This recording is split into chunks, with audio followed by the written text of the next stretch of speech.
Pemirsa, Anda kembali di Dialog Jurnal Siang. Kondisi terkini banjir di kawasan Kampung Pulo, Jakarta Timur saat ini sudah mulai surut. Ketinggian air saat ini bervariasi mulai dari semata kaki hingga sebetis orang dewasa. Banjir kerap terjadi setiap musim hujan di kawasan Kampung Pulo. Untuk mengatasi hal itu, rencananya pemerintah Provinsi DKI Jakarta akan merelokasi warga Kampung Pulo ke sejumlah rumah susun sewa, rusunawa yang ada di Jakarta. Para warga sendiri mengaku siap jika nantinya akan direlokasi. Permasalahan muncul melihat belum sebandingnya jumlah rusunawa yang ada dengan warga Kampung Pulo. Rusunawa yang akan disiapkan untuk merelokasi warga Kampung Pulo diantaranya Rusunawa Jatinegara, Cipinang Besar, dan Pulau Gebang.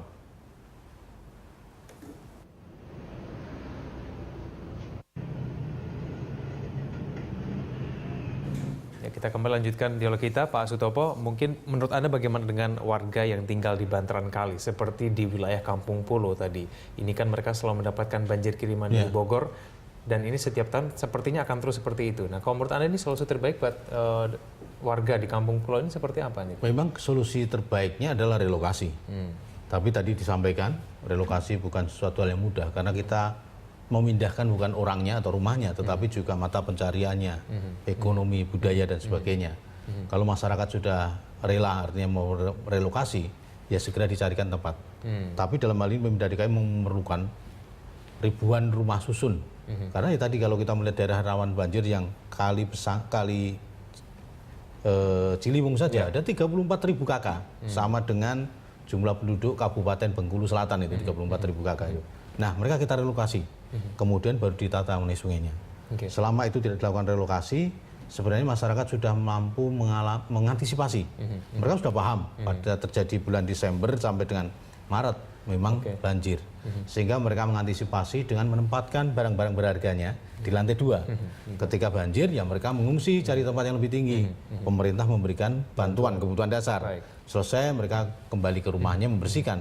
Artinya mereka sudah living harmoni sebenarnya, hidup harmoni dengan kondisi yang ada, sambil menunggu kebijakan-kebijakan yang tadi. Betul, baik.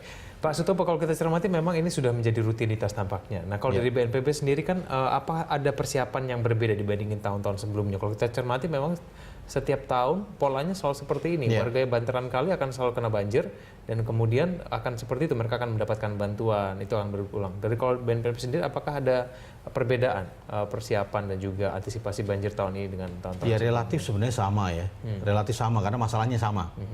Jadi kita memahami dalam hal ini potret besar penyebab banjir tadi dengan kondisi permasalahan-permasalahan sosial tadi. Pendekatan-pendekatan yang kita lakukan dalam hal ini, bagaimana kita mengantisipasi, mendekatkan sumber daya yang ada di daerah ketika terjadi banjir, kemudian terjadi darurat, maka semua kebutuhan darurat tadi ada tersedia. Contohnya, kita dekatkan perahu karet, kemudian logistik, tenda-tenda, dan sebagainya. BNPB sebenarnya sudah menyiapkan, seperti tenda-tenda pengungsian. Tetapi yang jadi masalah seperti di Kampung Pulo, pengungsinya nanti akan berada di jalan. Kalau tenda sudah kita dirikan sekarang, maka timbul kemacetan yang luar biasa. Nah, dalam hal ini, kita sudah menyiapkan semua skenario-skenario yang ada. Dan semua tergantung dari kepala daerah. Pak Gubernur, apakah bersedia mengeluarkan pernyataan siaga darurat? Kalau siaga darurat dikeluarkan seperti Desember katakan, seperti daerah-daerah yang lain di Indonesia, maka BNPB bisa menyiapkan. Saya sampaikan di sini, pemerintah daerah rata-rata, termasuk kementerian lembaga, menghadapi banjir dan longsor ini terkendala dengan masalah pendanaan. Desember, Januari, itu biasanya sudah tutup buku, dan tahun anggaran berikutnya sudah belum keluar. Yang ada hanya di BNPB memiliki dana siap pakai. Itu pun terbatas. Untuk tahun ini kita menyiapkan. Ini menjadi kesulitan tersendiri bagi BNPB ya, Pak Sutopo? Iya, tetap dalam hal ini mekanismenya tetap kepala daerah yang menjadi penanggung jawab. Kepala daerah yang menjadi komandannya lah. BNPB itu hadir untuk mendampingi, memperkuat pemerintah daerah. Nah, anggaran rata-rata mereka tidak punya, karena sudah tutup tahun. Sementara ya kita berikan BNPB memberikan bantuan kepada daerah, kepada BPD. Tetapi harus ada surat pernyataan dari kepala daerah, siaga darurat. Ketika terjadi, tingkatkan menjadi tanggap darurat. Nah, dalam skenario-skenario yang ada, sampai saat ini, kepala daerah dari DKI Jakarta belum mau untuk mengeluarkan siaga darurat. Sehingga ya kita tidak bisa melakukan tadi. Bagaimana pengerahan sumber daya yang ada. Kalau misalnya sekarang belum, ini apa yang kemudian dimaksimalkan dari BNPB kemudian untuk? Yang kita maksimalkan ya kita koordinasi dengan SKPD yang ada, tetap dalam hal ini kita perkuat peran BPBD DKI. Bagaimana mereka menyusun rencana kontingensi dalam arti ketika terjadi bencana, rencana kontingensi tadi bisa langsung diterapkan menjadi rencana operasi. Contoh, telah disiapkan katakan perahu karet 524 yang ada di sekitar Jakarta.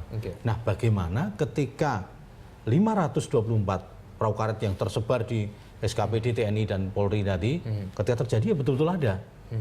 Nah, ini seringkali di atas kertas bagus, ketika terjadi sulit dicari barangnya.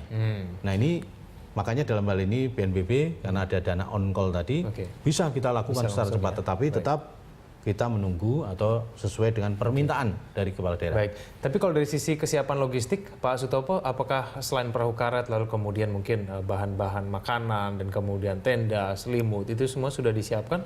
Itu bagaimana? Mencukupi, semuanya ada.